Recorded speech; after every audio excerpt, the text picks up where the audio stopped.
জঙ্গল ধরে একটা ছোট্ট করে দ্বীপ ছিল, একটা দেশ। সেই ছোট্ট করে দেশ, সেই দেশের চারপাশে কোনো বাড়িঘর নেই।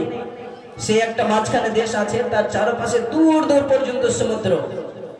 তো কি হয়েছিল, সেই জায়গায় দেশের একটা নিয়ম বানিয়ে দিয়েছিল, কানুন বানিয়ে দিয়েছিল যে আমাদের দেশে যে কোনো ব্যক্তি প্রথম ব্যবসা করার জন্য আসবে বৎসরের 1 তারিখে, তাকে আমরা আমাদের দেশের বাদশা বানিয়ে দেব। আবার এই বৎসরের শেষে সেই যে আমার বাদশা হবে, তাকে আমরা ধরে গিয়ে এমন একটা জায়গায় রেখে আসব, যেই জায়গায় শুধুমাত্র জঙ্গল আছে, যেই জায়গায় শুধুমাত্র জীবজন্তু রয়েছে যারা মানুষকে খেয়ে ফেলে।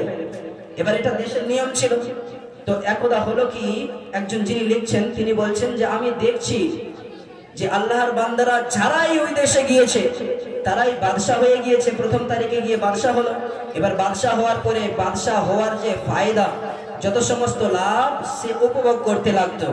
এর বাদশা হয়ে যখন উপভোগ করতে লেগে গিয়েছে, তখন সে ভুলে যেত যে বছরের শেষ তারিখে আমাকে আবার সেই দ্বীপে যেতে হবে যেই দ্বীপে বাড়িঘর নেই, যেই দ্বীপে শুধুমাত্র জীবজন্তু রয়েছে যারা মানুষকে খেয়ে ফেলে। আল্লাহুস সামাদ। এই মতোই চলতো। কিন্তু একদা হলো কি, একজন ব্যবসায়ী আসলো বৎসরের প্রথম তারিখে। এবার বৎসরের প্রথম তারিখে যখন ব্যবসায়ী এসে উপস্থিত হয়েছে, দেশের মানুষেরা গিয়ে সবাই তার সামনে উপস্থিত হয়ে বলতে লেগেছে, ব্যবসায়ী তুমি আমাদের দেশের আজ থেকে বাদশা হয়ে গেলা। এবার সেই ব্যবসায়ী যেন বলতে লাগলো যে আমি তোমাদের দেশের বাদশা কেমন করে হতে পারি? আমি তো না তোমাদের দেশের বিষয়ে কোনো জ্ঞান রাখি, না আমি তোমাদের দেশের কোনো নিয়ম কানুন জানি। তোমাদের দেশের আমি কেন বাদশা হতে যাব? এবার সেই দেশের মানুষেরা বলতে লাগলো, ব্যবসায়ী তুই মান ইয়া না মান, তোকে আমরা আমাদের দেশের রাজা বানাবোই। তোকে রাজা হতেই হবে। তুমি যদি নাও হতে চাও তবুও হতে হবে, আমরা বানিয়ে দেব। এবার সেই ব্যবসায়ী বলতে লাগলো, আমি তোমাদের রাজা কেমন করে হতে পারি? আমি তো তোমাদের দেশের নিয়ম কানুন কিছুই জানি না, কেমন করে তোমাদের দেশের রাজা হয়ে যাব? এবার সেই ব্যবসায়ীর কথা শুনে গ্রামের সেই দেশের মানুষেরা উত্তরে বলতে লাগলো, ব্যবসায়ী আমাদের দেশের এটাই কানুন আছে, যেই ব্যক্তি আমাদের দেশে প্রথম তারিখে আসবে, বৎসরের প্রথম তারিখে আসবে, তাকে আমরা বাদশা বানিয়ে দিয়ে আমাদের দেশের হুকুমতি দিয়ে দেই। এবার সেই বাদশা যে ব্যবসায়ী হয়ে এসেছিল, সে জিজ্ঞাসা করতে লাগলো, শোনো শোনো, তুমি বললা 1 বছরের জন্য বাদশা বানাবা, এবার 1 বছর পরে আমার পরিণাম কি হবে? সেই দেশের মানুষেরা বলতে লাগলো, ব্যবসায়ী শোনো শোনো, এই বছরের শেষ তারিখে তোমাকে আমরা এমন একটা জায়গায় নিয়ে গিয়ে রেখে আসবো, এমন একটা জায়গায় ফেলে দিয়ে আসবো, যে জায়গাটা খুবই ভয়ঙ্কর জায়গা, যে জায়গায় বড় বড় জীবজন্তু রয়েছে, যে জায়গায় থাকার জন্য কোনো বাড়ি তৈরি করা নাই, যে জায়গায় কোনো মানুষ বসবাস করে না, সেই জায়গায় গিয়ে তোমাকে রেখে দিয়ে আসবো। এবার সেই ব্যবসায়ী বলতে লাগলো, যার পরিণাম এত ভয়ঙ্কর হবে, আমি সেই জায়গায় যাওয়ার জন্য কেন প্রস্তুত হয়ে যাব? আমি তো যাব না। তোমরা বলছো এমন একটা জায়গায় নিয়ে গিয়ে রেখে আসবা, যেই জায়গায় কোনো মানুষ থাকে না, যেই জায়গায় শুধুমাত্র বনের পশু থাকে যারা মানুষকে খেয়ে ফেলে, আর আমি সেই জায়গায় যাওয়ার জন্য প্রস্তুত হয়ে যাবো, আবার তোমাদের বাদশা হব? এবার সেই দেশের মানুষেরা আবার বলতে লেগেছে, না না, তোমার কথা শুনবো না, তুমি যেই কথাই বলো না কেন, আমরা তোমাকে আমাদের দেশের বাদশা বানাবোই বানাবো। এবার সেই ব্যবসায়ী চালাক ছিল, সে বলতে লাগলো, তবে শোনো, যখন আমি তোমাদের বাদশা হয়ে যাব, তখন তো তোমরা আমার কথার মতো চলবা, আমি তো বাদশা হয়ে যাবো, তখন আমার হুকুম শুনবা। তো সেই দেশের মানুষেরা বলতে লাগলো, হ্যাঁ এটাই নিয়ম, যে কেউ আমাদের বাদশা হবে, যে বাদশা বলবে সেই কাজটাই আমরা করে দিই। এবার সেই ব্যবসায়ী চিন্তা ভাবনা করে বলল, ঠিক আছে, আমি তোমাদের বাদশা হওয়ার জন্য প্রস্তুত। এবার চিন্তাটা কি করলো, এবার সেই ব্যবসায়ী গিয়ে সেই মহলে তার কুরসিতে গিয়ে বসলো, যে বাদশার একটা সিংহাসন আছে, সেই জায়গায় গিয়ে বসলো। এবার বসার পরে সর্বপ্রথমে হুকুম জারি করলো, এই আমার খাদিমেরা, এই আমার সিপাহীরা, যাও যাও সেই সমস্ত আমার সিপাহীদেরকে ডেকে নিয়ে আসো যারা বনের পশুর শিকারি করতে পারে, যারা বনের পশুকে ধরতে পারে, মারতে পারে, তাদেরকে নিয়ে আসো। এবার সিপাহীদের মধ্যে থেকে তারা চলে আসলো। আসার পরে বলল, সেই বাদশা বলছে, আমার সিপাহীরা শোনো, তোমরা সেই জায়গায় যাও যেই জায়গায় তোমরা বৎসরের শেষ তারিখে বাদশাকে রেখে আসো, সেই জায়গায় যাও। এবার গিয়ে সেই জায়গায় তোমরা সেই জায়গায় যত সমস্ত মানুষকে খায় এমন প্রাণী দেখবা, সবাইকে মেরে ফেলবা। এবার মেরে ফেলার পরে তোমরা ফিরে আসো। প্রথম দল চলে গেল, যাওয়ার পরে যে সমস্ত জীবেরা মানুষকে খেয়ে ফেলতো তাদেরকে মেরে ফেললো, শিকার করে নিল। করে নেওয়ার পরে সেই সিপাহীরা ফিরে আসলো। আসার পরে বাদশাকে খবর দিল, বাদশা তোমার হুকুম মান্য হয়ে গিয়েছে। এবার বাদশা বলল আরো কিছু সিপাহীকে ডাকো। এবার নতুন সিপাহীকে ডাকা হলো, তাদেরকে হুকুম দেওয়া হলো, হ্যাঁ আমার সিপাহীরা যাও যাও সেই দ্বীপে চলে যাও, যে জায়গায় গিয়ে তোমরা তোমাদের বাদশাকে রেখে আসো। সেই জায়গায় গিয়ে সেই জায়গায় যত সমস্ত বন রয়েছে, জঙ্গল রয়েছে, সমস্ত কেটে পরিষ্কার করে দাও। যেই ফলের গাছ আছে সেই ফলের গাছগুলিকে রেখে দেবা, যেই ফলকে খাওয়া যায় সেই ফলের গাছগুলি রেখে দেবা। আর বাকি যত সমস্ত এমনি জঙ্গল আছে সমস্ত জঙ্গল কেটে ফেলে দিয়ে আসবা, পরিষ্কার করে দেবা। এবার তারা গিয়ে পরিষ্কার করে দিয়ে চলে আসলো। আসার পরে এবার বাদশাকে খুশির সংবাদ দেওয়া হলো, বাদশা রে যা যা তোর সেই জায়গা আমরা পরিষ্কার করে দিয়েছি। এবার বাদশা আরো কিছু মিস্ত্রিকে ডাকলো। এবার মিস্ত্রিকে ডাকার পরে বলছে, মিস্ত্রিরা তোমরা যাও সেই দ্বীপে গিয়ে উপস্থিত হয়ে যাও। সেই জায়গায় গিয়ে দেখবা যেই জায়গায় তোমরা নিজের বাদশাকে বৎসরের শেষের তারিখে রেখে আসো, সেই জায়গায় গিয়ে দেখবা কোনো বনের পশু নেই। সেই জায়গায় গিয়ে দেখবা জঙ্গল কেটে ফেলা হয়েছে। সেই জায়গায় গিয়ে দেখবা যেই জায়গাগুলি ফাঁকা রয়েছে সেই জায়গায় থাকার জন্য সুন্দর করে ঘর বাড়ি তৈরি করে দিয়ে আসো। এবার বাদশা চেয়ারে বসে সমস্ত এই হুকুম দিল, খালি শুধুমাত্র এই হুকুম দিয়ে যাচ্ছে যে তোমরা ওখানে যাও, ওখানে এটা করো, ওটা করো, সব কিছু করে নিল। বাদশার মহলে থাকার সত্ত্বেও সে অন্য একটা দ্বীপে মানুষ যেন বসবাস করতে পারে, মানুষ যেন খাবার খেতে পারে, মানুষের খাওয়ার জন্য যেন জলের ব্যবস্থা হয়ে যায়, তার জন্য পুকুর খনন করালো। তো সেই বাদশা কি করলো, অন্য জায়গায় যেই জায়গায় সে যাবে বৎসরের শেষে সেই জায়গার জন্য সমস্ত প্রস্তুতি করে নিয়েছে। এবার যখন বৎসরের শেষ তারিখ এসেছে তো সেই দেশের যারা বড় বড় সিপাহী ছিল তারা মোটা মোটা দড়ি নিয়ে বাদশার কাছে এসে উপস্থিত। এবার উপস্থিত হয়ে বাদশাকে বাঁধছে যাচ্ছে, বাদশাকে বেঁধে নিয়ে যাবে, বাঁধার জন্য প্রস্তুত। এবার বাদশা জিজ্ঞাসা করছে তোমরা আমাকে বাঁধছো কেন?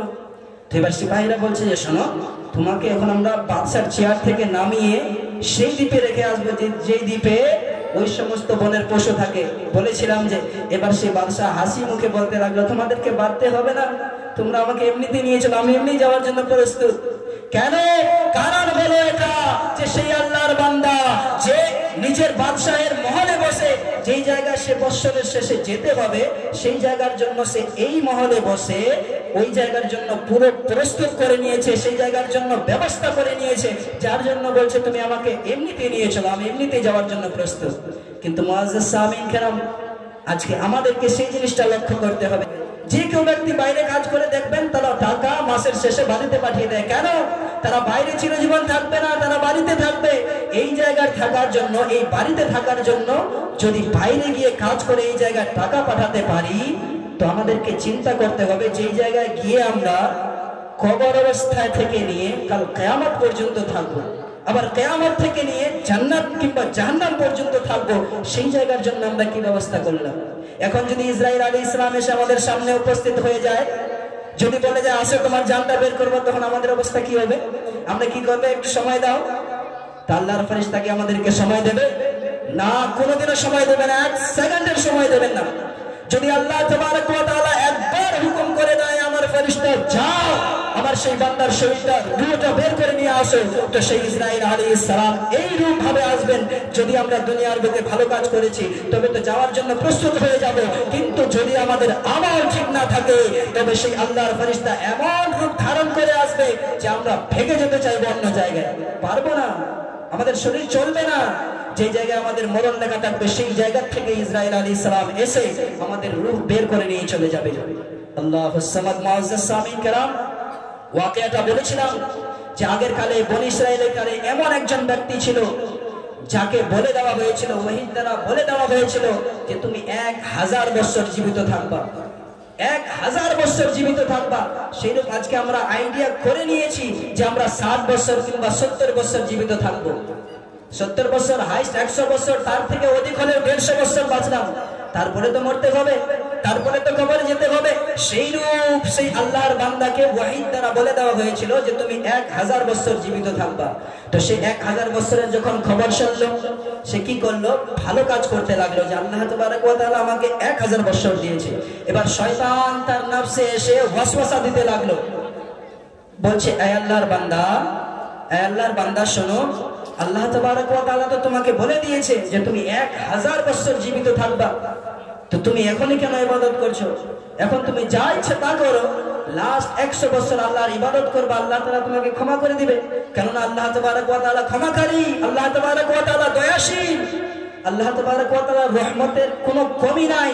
তো তুমি যদি 100 বছর তওবা করো, আল্লাহর কাছে ক্ষমা চাও, তো আল্লাহ তাবারক ওয়া তাআলা তোমাকে ক্ষমা করে দেবে। এই কথা শোনার পরে সেই আল্লাহর বান্দা কি করলো? 1 বছর 2 বছর নয়, 1 থেকে শুরু করে 900 বছর পর্যন্ত গুনাহ করলো। এবার 900 বছর পর্যন্ত যখন গুনাহ করে নিল, শেষের দিকে দেখলো যে শুধুমাত্র আর 100 বছর আছে। এবার আমি গুনাহ থেকে তওবা করি, তওবা করার জন্য প্রস্তুত। এবার নফস বলতে লাগলো, এই যে গুনাহ করেছিল 900 বছর ধরে, তো তার নফস কালো হয়ে গিয়েছিল, মোটা তাজা হয়ে গিয়েছিল। এবার তার নফস যেন বলতে লাগলো, আল্লাহর বান্দা, ও আল্লাহর বান্দা, শোনো শোনো, তুমি তো এখনো পর্যন্ত 100 বছর জীবিত থাকবা, তুমি আরো 90 বছর পর্যন্ত তোমার ইচ্ছাকৃত ভাবে জীবিত থাকো, তোমার ইচ্ছাকৃত ভাবে কাজ করতে থাকো। এই রূপ করতে করতে যখন শেষের 10 বছর বেঁচে আসলো, তখন আবার সে ভালো কাজের দিকে এগিয়ে গেল। আবার শয়তান ওয়াসওয়াসা দিল, বলছে আল্লাহর বান্দা শোনো শোনো, এখনো পর্যন্ত 10 বছর আছে, তুমি কি করো? 9 বছর আরো গুনাহ করো, 1 বছরে তওবা করলেও আল্লাহ তাবারক ওয়া তাআলা কবুল করে নেবে। এই কথা শোনার পরে সেই আল্লাহর বান্দা ঠিকই আছে, শেষের 1 বছর শুধু ইবাদত করব, এই আশা করে নিয়ে সেই আল্লাহর বান্দা কি করতে লাগলো? আবার গুনাহে মগ্ন হয়ে গেল। যখন বারবার গুনাহে মগ্ন হতে লাগলো, তো কি হলো? শেষের শুধুমাত্র 1 বছর থেকে গেল, শুধুমাত্র 1 বছর থেকে গেল। যখন 1 বছর থাকলো, তখন আবার তার মন যেন চাইলো যে 1 বছর আছে, এখন যদি আমি আল্লাহর কাছে তওবা করে নিই, যদি গুনাহ ক্ষমা চাই, তো আল্লাহ তাআলা ক্ষমা করে দেবে। কিন্তু শয়তান কত মাক্কার, কত বদমাশ হয় দেখুন। এবার শয়তান এসে আবার বলতে লাগলো, এখন তো 1 বছর, তার মানে 365 দিন, তুমি যদি শুধুমাত্র 30টা দিন আল্লাহর কাছে তওবা করো, ইবাদত করো, তো আল্লাহ তাআলা কবুল করে নেবেন। আপনাদের সুপ্রিয় বক্তা হযরত মাওলানা পিয়ারুল ইসলাম চিশতি সাহেবকে নিয়ে এসে উপস্থিত হয়ে গিয়েছেন। আর দেরি করবো না, সংক্ষিপ্তে শেষ করছি। তো সেই ব্যক্তি কি করলো? লাস্ট যে তার 1 বছর থাকলো, সেই ব্যক্তি তখনও চিন্তা করছে যে আর শুধুমাত্র লাস্টের যদি আমি 1 মাস তওবা করি, তো আল্লাহ তাআলা কবুল করে নেবেন। এই মতো করতে করতে 10 দিন, শেষের শুধুমাত্র 1 দিন, লাস্ট শুধুমাত্র 1 ঘন্টা থেকে গেল। তখনও সেই ব্যক্তি বলতে লাগলো যে আর একটু যদি সময় পাই, তবে আমি ভালো কাজ করে নিই, আর একটু যদি সময় পাই, তবে আর একটু নেকির কাজ করে নিই, একটু আমার যে কাজগুলি বাকি আছে সেই সমস্ত কাজ ছেড়ে নিই। তো মুআজ্জাজ সামিন کرام, এই জিনিসটা আমাদের সঙ্গে আজকে হচ্ছে। আজকে আমরা আল্লাহর কাছে সময় পেয়েছি, আল্লাহ এখনো পর্যন্ত তওবার দরজা আমাদের জন্য খোলা রেখেছেন, কিন্তু তবুও আমরা তওবা করে আল্লাহর দিকে এখনো পর্যন্ত নত হচ্ছি না, আল্লাহর দিকে এখনো পর্যন্ত আমরা নত হচ্ছি না। যার কারণে আমাদের অবস্থা এখন এমন হয়ে গিয়েছে, শয়তান আমাদের ভিতরে এতটাই জায়গা পেয়ে নিয়েছে যে আজকে আমরা নেকের কাজ বাদ দিয়ে আমরা গুনাহের কাজে মগ্ন হয়ে গিয়েছি। হচ্ছি না? নামাজ পড়ছি, কিন্তু তার সত্ত্বেও আমরা কারো গীবত করছি, নামাজ পড়ছি, কিন্তু তার সত্ত্বেও আমরা একে অপরের বিরুদ্ধে গল্প করছি। আল্লাহুস সামাদ। মুআজ্জাজ সামিন کرام, এখনই সময় আছে, এখনই তওবা করুন, এখনই আল্লাহ তাবারক ওয়া তাআলা আমাদেরকে সময় দিয়েছেন, এখনই তওবা করে আল্লাহর দিকে নত হয়ে যান, আল্লাহর ইবাদতে মগ্ন হয়ে যান। কারণ আল্লাহ তাবারক ওয়া তাআলা সমস্ত গুনাহ আমাদের ক্ষমা করার জন্য প্রস্তুত আছেন, কিন্তু তার জন্য আমাদেরকে তওবা করে আল্লাহর দিকে নত হতে হবে, আল্লাহর ইবাদত করতে হবে। যেই রূপ সেই বাদশা নিজের বাড়িতে বসে, নিজের বাদশাহের মহলে বসে, সে অন্য একটা দ্বীপে, যেই দ্বীপে তাকে বছর শেষে যেতে হবে, সেই জায়গায় থাকার জন্য, খাওয়ার জন্য সবকিছু ব্যবস্থা করলো, সেই রূপ আমাদেরকে এই দুনিয়ায় থেকে কবরে গিয়ে যে রূপ কবরে গিয়ে আমাদের ব্যবস্থা করতে হবে, কবরে আমাদের কি কি হবে। আমরা যদি আমল ভালো নিয়ে যাই তবে কবরে আমরা শান্তিতে থাকতে পারবো। যদি আমরা আমল ভালো নিয়ে যাই তবে কবরে গিয়ে আমরা ফেরেশতার কাছে উত্তর দিতে পারবো। আর যদি আমরা দুনিয়ার বুকে আমল ভালো না করি তবে কবরের মধ্যে উত্তর ভালো করে দিতে পারবো না। আর শেষ প্রশ্নের উত্তর হলো যে নবী পাক সাল্লাল্লাহু তাআলা আলাইহি ওয়াসাল্লামকে চিনতে পারবো না। আর যদি নবী পাক সাল্লাল্লাহু আলাইহি ওয়াসাল্লামকে আমরা চিনতে চাই তবে আমাদেরকে দুনিয়ার বুকে থেকে নবীকে ভালোবাসতে হবে। আর ভালোবাসার পদ্ধতি কি সেটাও বললাম, যে আমাদেরকে বেশি বেশি করে দুরূদ শরীফ পাঠ করতে হবে।